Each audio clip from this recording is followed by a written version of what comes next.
अमेरिकेने भारतावर 25% टॅरिफ लादलेला आहे। पाहूयात त्याच संदर्भातल्या टॉप 9 बातम्या। अमेरिकेने भारतावर 25% टॅरिफ लावला। डोनाल्ड ट्रम्प यांची घोषणा 1 ऑगस्टपासून अमेरिकेमध्ये भारतीय वस्तूंवर 25% कर आकारला जाणार। भारतावर परिणामाची शक्यता। भारत अमेरिकेमध्ये सर्व काही चांगले नाही। डोनाल्ड ट्रम्प यांची ट्विट करत माहिती। भारत रशियाकडून शस्त्र खरेदी करतोय। चीननंतर भारत रशियाकडून सर्वाधिक तेल खरेदी करतोय। भारताच्या टॅरिफमुळे व्यापार करणं कठीण। ट्रम्प यांची भूमिका।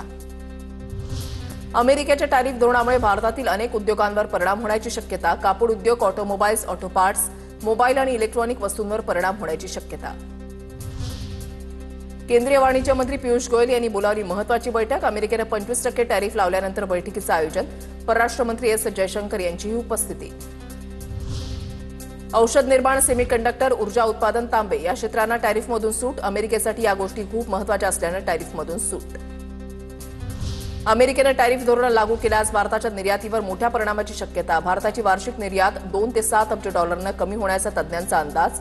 2023-24 मध्ये भारताची अमेरिकेमध्ये 77.52 अब्ज डॉलर्सच्या वस्तूंची निर्यात। हा आकडा भारताच्या एकूण निर्यातीच्या 18% असल्याची माहिती।